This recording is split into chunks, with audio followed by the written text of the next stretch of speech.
स्वास्थ्य में योगा और सप्लीमेंट का क्या महत्व है। इसके महत्व को समझने से पहले यदि हम समझ लें कि यदि हम बीमार पड़ते हैं तो हमें क्या क्या कष्ट होते हैं, तो हमें अच्छी तरह से समझ में आएगा कि योगा और सप्लीमेंट्स का क्या इंपॉर्टेंस है हमारे हेल्थ के लिए। तो सबसे पहले बात करते हैं, यदि हम बीमार पड़ते हैं तो हमें क्या क्या कष्ट उठाने पड़ते हैं, क्या क्या परेशानियां होती हैं। जब हम बीमार पड़ते हैं तो दवाइयों और हॉस्पिटल का तो खर्चा होता ही होता है, साथ ही साथ में हम और हमारा परिवार शारीरिक, मानसिक और आर्थिक कष्ट भी सहता है। हम तो बीमार हैं, हमें जो दर्द हो रहा है बीमारी की वजह से वो तो हम सहते हैं, लेकिन हमारी बीमारी की वजह से हमारा परिवार भी इस कष्ट को सहन करता है। और जब एक बार बीमार हो जाते हैं तो बहुत सारे प्रतिबंध लग जाते हैं, ये नहीं खाना, वो नहीं खाना, ये नहीं पीना, ऐसे नहीं बैठना, ऐसे नहीं चलना। ठीक है, ये बहुत सारे प्रतिबंध लग जाते हैं जब हम एक बार परिवार बीमार पड़ जाते हैं। तो हमारे साथ में हमारा परिवार भी इन सब परेशानियों का को सहन करता है। पैसे तो खर्च होते ही हैं, पैसे की बर्बादी तो होती ही होती है और साथ में समय की भी बर्बादी होती है। ठीक है, यदि हम बीमार ना हो तो ये समय और पैसे की बर्बादी से बच सकते हैं।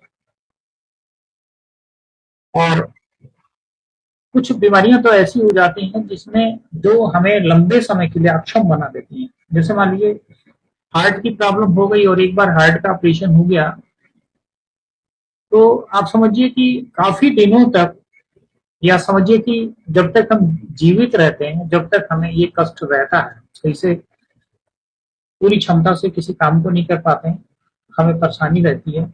ठीक है, और कभी कभी तो ऐसी बीमारी हो जाती है जिसमें हमें पता ही नहीं रहता, हमारा परिवार बड़ा चिंतित रहता है कि हम बच पाएंगे या नहीं बच पाएंगे। इस तरह से जीवन का खतरा भी हो सकता है। तो यदि हम पहले से केयर करते हैं अपने स्वास्थ्य का तो हम इन सारी परेशानियों से बचे रह सकते हैं। अगर हम पहले से केयर करते हैं तो केवल जो खर्च करते हैं हम वो भी काफी बढ़ के हमें मिलता है, रिटर्न के रूप में मिलता है। इस तरह से एक तरह से वो इन्वेस्टमेंट होता है, वो खर्चा नहीं होता है, वो इन्वेस्टमेंट होता है और हमें इन सारी परेशानियों से बचाने रहता है। ठीक है, तो शुरू करते हैं आज के इस प्रेजेंटेशन को, जो है importance of supplements and yoga for health. तो जब हम सप्लीमेंट्स को लेते हैं नियमित रूप से और योगा भी नियमित रूप से करते हैं तो ये हमारे स्वास्थ्य को बहुत अच्छी तरह से मेंटेन करता है, इंप्रूव करता है, बढ़ा देता है, हमारे हमको हेल्दी बना देता है। ठीक है, जो हम आज हैं उससे ज्यादा हेल्दी हो जाते हैं अगर हम सप्लीमेंट्स को लेते हैं और साथ ही साथ में योगा को भी करते हैं। जो हम सप्लीमेंट्स लेते हैं तो हमारे शरीर में जो न्यूट्रिशन का गैप हो जाता है, हमारे शरीर में जो न्यूट्रिशन की कमी हो जाती है उसको पूर्ति कर देता है। ठीक है ना, और हमारे फिजिकल और मेंटल स्वास्थ्य को बेहतर बनाने में मदद करता है और साथ ही साथ में ये हमारे उम्र को भी बढ़ा देता है। यदि हम नियमित रूप से योगा प्राणायाम करते हैं और सप्लीमेंट्स का फूड सप्लीमेंट्स भी इस्तेमाल करते हैं तो हमारी जिंदगी बढ़ भी जाती है, मीन्स उम्र बढ़ जाती है, लॉन्गेविटी हो जाती है। ठीक है, तो आइए देखते हैं कि कैसे कैसे बेनिफिट्स पहुंचाते हैं फूड सप्लीमेंट्स। यदि फूड सप्लीमेंट्स को हम नियमित रूप से लेते हैं तो पहला तो काम ये करते हैं कि हमारे शरीर में जो न्यूट्रिशन का गैप हो गया है उसकी पूर्ति कर देते हैं। आज हमारा जो जो कृषि है, उत्पादन जो होता है, जो अनाज फल सब्जियां जो भी उत्पादित होती हैं, ठीक है, तो जो कृषि का जो तरीका हो गया है उसकी वजह से जमीन में पोषक तत्वों की कमी हो गई है। हम कम कम समय में ज्यादा फसल लेना चाहते हैं, जिसके लिए बहुत सारे केमिकल्स का भी इस्तेमाल करते हैं, बहुत सारी खादों का इस्तेमाल करते हैं, जिसकी वजह से जमीन में पोषक तत्वों की कमी हो रही है। और जब जमीन में पोषक तत्वों की कमी हो जाती है तो जो अनाज उत्पादित होता है या फल उत्पादित होता है उसमें भी पोषक तत्वों की कमी होती है। इस तरह से जो न्यूट्रिशन डिप्लीट हो गया है हमारी सॉइल में, इसकी वजह से हमें जो हम भोजन लेते हैं, चाहे वो फल हो, सब्जियां हो, अनाज हो, उससे हमको वो पोषक तत्व नहीं मिल पाते जो आज से 50 साल पहले मिलते थे। ठीक है, तो हमें अलग से फूड सप्लीमेंट्स लेने की जरूरत रहती है, ये उस पूर्ति को पूरा करते हैं। ठीक है, और दूसरा जो सप्लीमेंट्स का महत्व रहता है वो हमारे जरूरत को भी हमारे शरीर में अवस्था के अनुसार या कंडीशन के अनुसार हमारे शरीर में पोषक तत्वों की जरूरत बढ़ जाती है। जैसे प्रेग्नेंट लेडीज को अतिरिक्त न्यूट्रिशन की जरूरत रहती है। एज के साथ में पोषक तत्वों की ज्यादा जरूरत रहती है, क्योंकि ज्यादातर लोगों के दांत जो रहते हैं वो ज्यादातर लोगों के दांत रहते नहीं है या खराब हो जाते हैं। उस तरह से वो चबा चबा के भोजन को नहीं कर पाते, जिससे उनका पाचन खराब रहता है और खराब पाचन की वजह से उनमें पोषक तत्वों का अवशोषण भी सही से होता नहीं है। जब पोषक तत्वों का अवशोषण होता नहीं है तो शरीर में न्यूट्रिशन की कमी हो जाती है, जो अतिरिक्त पोषक तत्व लेके या फूड सप्लीमेंट्स को लेके उसको पूरा किया जाता है। तो इस तरह से सर्टेन स्टेजेस हैं या कंडीशंस हैं जिनमें भी पोषक तत्वों की एडिशनल न्यूट्रिएंट्स की जरूरत रहती है, अतिरिक्त पोषक तत्वों की जरूरत रहती है। ठीक है, पोषक तत्व और पोषक तत्व हमारे प्रिवेंटिव हेल्थ को मीन्स बचा के रखते हैं हमको बीमारियों से। विटामिन हैं, मिनरल्स हैं, एंटीऑक्सीडेंट्स हैं। ठीक है, ये सारे सप्लीमेंट्स जो हैं वो बूस्ट करते हैं इम्यूनिटी को, प्रतिरोधक क्षमता को बढ़ा देते हैं, जिसकी वजह से हम बीमारियों से बचे रहते हैं, क्रॉनिक बीमारियों से बचे रहते हैं। क्रॉनिक बीमारियां जो लंबे समय तक चलती हैं, एक बार अगर क्रॉनिक बीमारी हो जाए, जैसे हार्ट की बीमारी है, डायबिटीज है, ठीक है, ये क्रॉनिक बीमारियां हैं जो लगभग जीवन के साथ चलती हैं, या किडनी की भी प्रॉब्लम हो गई, ठीक है ना, तो ये जीवन के साथ चलने वाले लंबे समय तक चलने वाली बीमारियां हैं। तो ऐसी क्रॉनिक बीमारियों से हमको बचा के रखता है। ठीक है, जब हम सप्लीमेंट्स लेते हैं। अब हम जानते हैं importance of daily yoga practices. यदि हम डेली योगा प्रैक्टिस करते हैं तो उसका क्या इंपॉर्टेंस है। सबसे पहला जो इंपॉर्टेंस है, इसका महत्व है, वो है फिजिकल हेल्थ। ठीक है, हम जब नियमित रूप से योगा करते हैं तो हमारे जो जितने भी ज्वाइंट्स हैं, पूरा शरीर फ्लेक्सिबल बना रहता है। ज्वाइंट्स जब फ्लेक्सिबल बने रहते हैं तो हमें चलने फिरने में आसानी होती है, उनमें स्ट्रेंथ बनी रहती है, वो ताकतवर रहते हैं, और जब ताकतवर रहते हैं तो हम हमारे शरीर में बैलेंस बना रहता है। अगर हम एक पैर पे खड़े होना चाहें तो खड़े हो सकते हैं। ठीक है, और यदि ये इनमें स्ट्रेंथ ना हो, फ्लेक्सिबिलिटी ना हो, तो फिर शरीर का बैलेंस बनाना मुश्किल होता है, चलना भी मुश्किल हो जाता है, किसी का सहारा लेके चलते हैं। ठीक है, और साथ ही साथ में ये कार्डियोवैस्कुलर हेल्थ को भी बेहतर बना के रखता है। ये हमारे वेट को भी मैनेज करता है, और जब वेट मैनेज रहता है तो बहुत सारी बीमारियों से हम बचे रहते हैं। तो अधिक वेट की वजह से बहुत सारी बीमारियां होती हैं, उनसे हम बचे रह सकते हैं यदि हम नियमित रूप से योगा करते हैं तो। दूसरा जो फायदा होता है वो मेंटल वेलबींग, हमारा जो मानसिक स्वास्थ्य है वो बेहतर बना रहता है। जब हम रेगुलर नियमित रूप से योगा करते हैं तो जो तनाव है या जो चिंता है या डिप्रेशन है, ठीक है ना, इससे ये कम होता है। नियमित रूप से योगा करने से ये कम होता है, और जो ये बहुत सारी बीमारियों का कारण भी होता है। तो जब ये कम होता है तो बहुत सारी बीमारियों के रिस्क से हम बचे रहते हैं। ठीक है, और हमारे मेंटल क्लियरिटी और कामनेस बनी रहती है। ठीक है, हमारा जो मन रहता है वो खुश रहता है, जो मानसिक है वो स्वास्थ्य बेहतर बना रहता है। माइंड बॉडी कनेक्शन, माइंड और बॉडी का कनेक्शन भी रहता है। जैसा दिमाग सोचता है उसके साथ में अंग भी, बॉडी पार्ट्स भी उसको सपोर्ट करते हैं। ठीक है, yoga faster awareness and mindfulness, mindfulness और अवेयरनेस को फास्टर करता है। ओवरऑल स्वास्थ्य को बेहतर बनाए रखने में मदद करता है, और ये रेस्पिरेटरी हेल्थ जो है, ठीक है, सांस संबंधी हेल्थ को भी बेहतर बनाता है जब हम सांस से संबंधित एक्सरसाइजेस करते हैं। ठीक है, तो इस तरह से हम ओवरऑल हमारी हेल्थ बेहतर बनती है अगर नियमित रूप से योगा करते हैं। अब हम देखते हैं कि जरूरी जो पोषक तत्व हैं, हर अंग के लिए अलग अलग जरूरी पोषक तत्व होते हैं।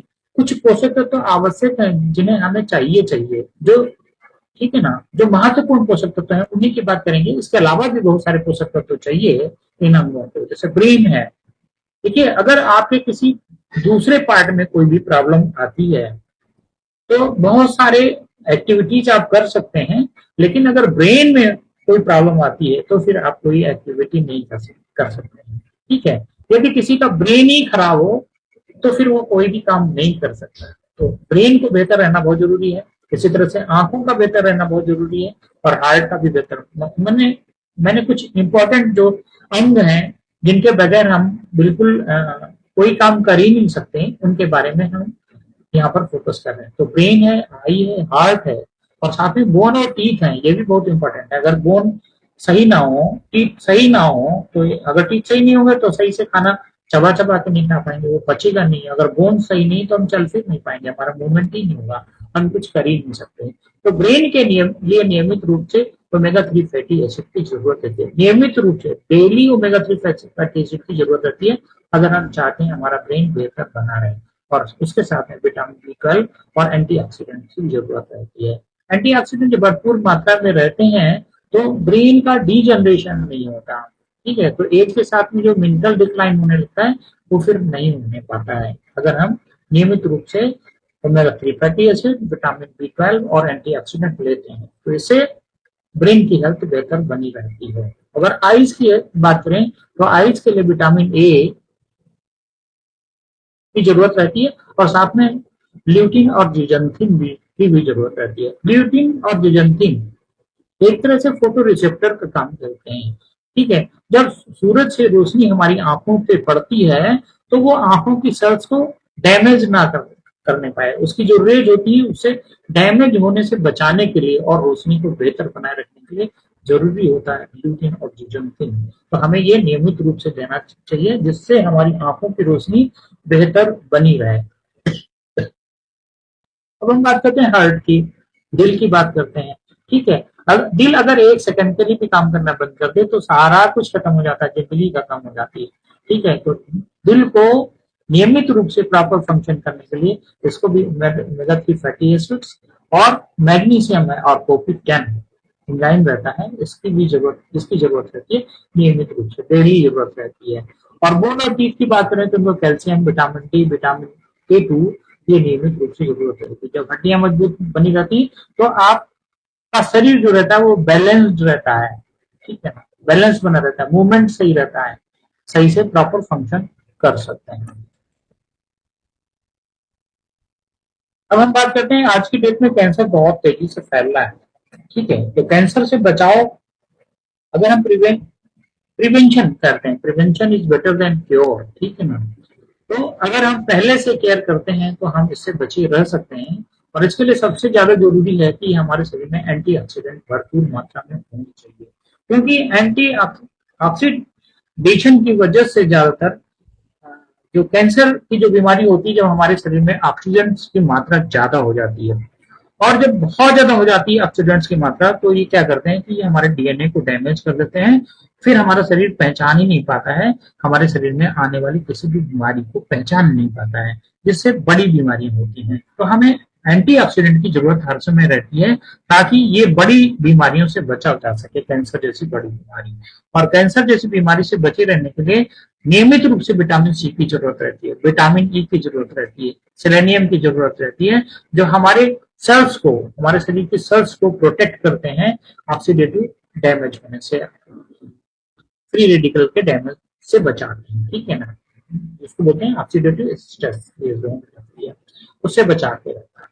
फाइटोकेमिकल्स प्लांट से मिलने वाला एक तरह का केमिकल है जो हेल्थ के लिए बहुत ही फायदेमंद है। ये न्यूट्रिशन नहीं है, एक केमिकल है, लेकिन हेल्थ के लिए बहुत ही जरूरी रहता है। जैसे बीटा कैरोटीन है, लाइकोपीन्स है, ठीक है, और फ्लेवोनाइड है। ठीक है, ये इसमें एंटी इंफ्लेमेटरी प्रॉपर्टीज पाई जाती हैं, सूजन विरोधी प्रॉपर्टी पाई जाती हैं।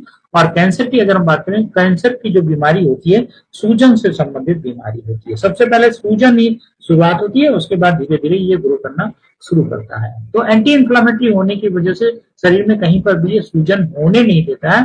ठीक है, जिसकी वजह से हम कैंसर जैसी बड़ी बीमारियों से बचे रहते हैं। साथ ही साथ में हमें विटामिन और मिनरल्स पे भी फोकस करना चाहिए जो हमें जरूरत है, जैसे जैसे विटामिन डी है, फोलेट है, कैल्शियम है, ये रेगुलेट करती है सेल की ग्रोथ को और उसके डिवीजन को। ठीक,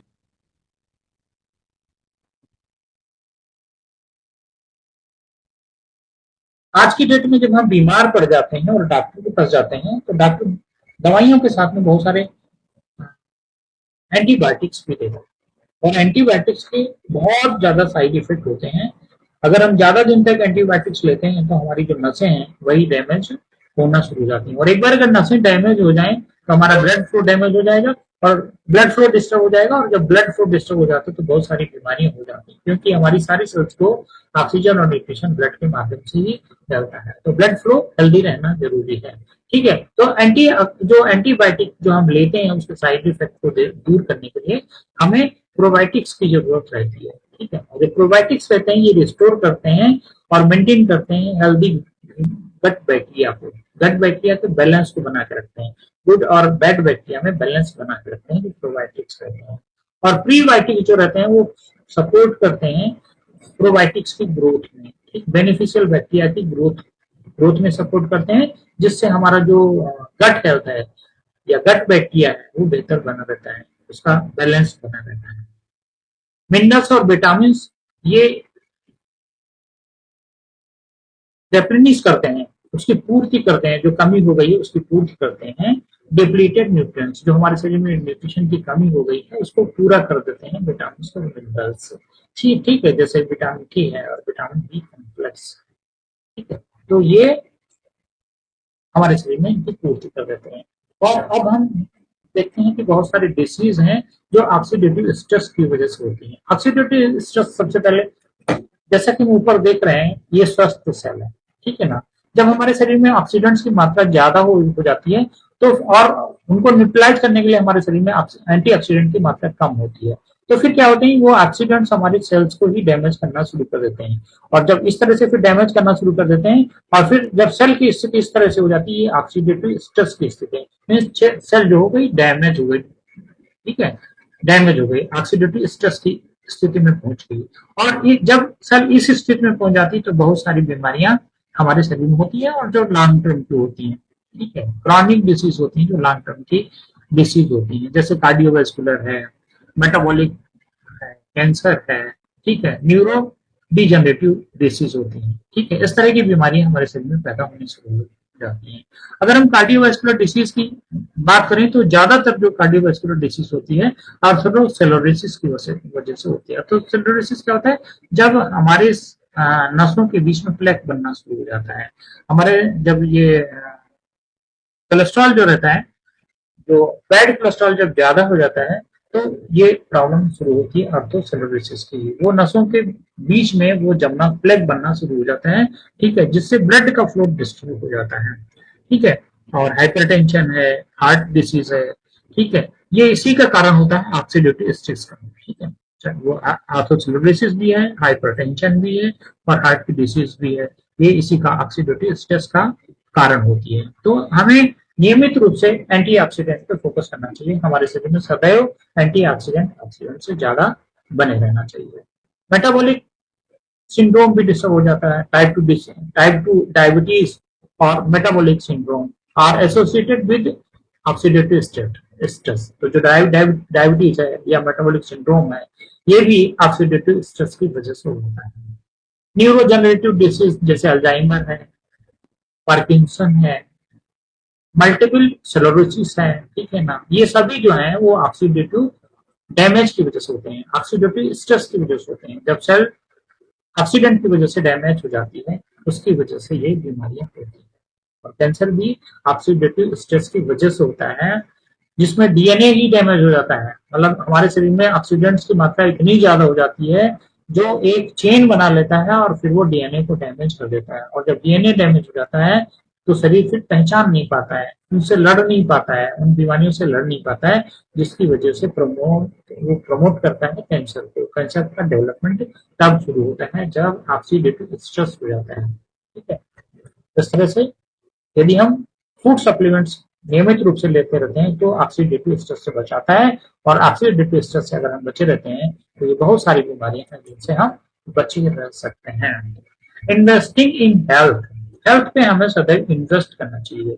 ये इन्वेस्टमेंट है, ये एक्सपेंडिचर नहीं है। इन्वेस्टमेंट के बारे में देखिए, आप सभी लोग समझते हैं जब हम कभी इन्वेस्ट करते हैं ना तो रिटर्न हमको उससे बढ़ के मिलता है, ठीक है। तो हेल्थ पे जो इन्वेस्ट करते हैं तो ये भी बढ़ के मिलता है और बहुत सारे पैसों को एक तो बचा देता है और रिटर्न भी बहुत बेहतर देता है, ठीक है। यदि हम बीमारियों से बचे रहते तो बहुत सारा पैसा जो दवाई और हॉस्पिटल पे खर्च होने वाला पैसा तो बचता ही बचता है, और बाकी हम शारीरिक, मानसिक और वित्तीय परेशानियों से भी बच जाते हैं, ठीक है। तो हमें उन पे खर्च करना चाहिए, उन पे इन्वेस्ट करना चाहिए जिनमें, ऐसी डाइट पे खर्च करना चाहिए जो न्यूट्रिएंट्स रिच है, ठीक है। क्योंकि बीमारियों का जो कारण होता है हमारे शरीर में, जब हमारे शरीर में न्यूट्रिशन की कमी होती है, कारण कोई भी हो सकता है जिसकी वजह से नहीं है, ठीक है। तो हमें ऐसे फूड्स का इस्तेमाल करना चाहिए जिसमें एसेंशियल न्यूट्रिशन, जो जरूरी पोषक तत्व हैं, वो भरपूर मात्रा में होने चाहिए। उसका टेस्ट चाहे कुछ भी हो, उस खाने का टेस्ट चाहे कुछ भी हो, लेकिन उसमें भरपूर मात्रा में आवश्यक पोषक तत्व होने चाहिए। तो हमें रेगुलर सप्लीमेंट्स भी ले सकते हैं, जैसे ऑर्गेनिक फूड सप्लीमेंट्स हैं। ऑप्टिमल हेल्थ को बनाए रखने के लिए हमें फूड सप्लीमेंट्स का इस्तेमाल करना चाहिए, ठीक है। भोजन भी ऐसा करना चाहिए जिसमें पर्याप्त मात्रा में आवश्यक पोषक तत्व हों, बैलेंस डाइट का इस्तेमाल करना चाहिए, और प्रिवेंटिव केयर पे सबसे ज्यादा फोकस करना चाहिए, ठीक है। Prevention is better than cure, तो प्रिवेंटिव केयर पे सबसे ज्यादा फोकस करना चाहिए। हमें प्रायोरिटाइज करना चाहिए अपनी हेल्थ को, ठीक है। फिजिकल और मेंटल सफरिंग से बचाने के लिए, बड़ी बड़ी बीमारियों से बचने के लिए हमें प्रिवेंटिव हेल्थ पे फोकस करना चाहिए। यदि आपको वीडियो पसंद आई है तो वीडियो को लाइक और सब्सक्राइब जरूर करें तथा बेल आइकन को भी पुश कर दें ताकि आपको समय से नोटिफिकेशन मिलते रहे। और यदि आप सप्लीमेंट्स के बारे में और ज्यादा जानकारी चाहते हैं, या ये चाहते हैं कि कौन सा सप्लीमेंट्स आपको इस्तेमाल करना चाहिए, या फिर फ्री में योगा सीखना चाहते हैं, तो मेरे व्हाट्सएप नंबर 9319906209 पर व्हाट्सएप करें।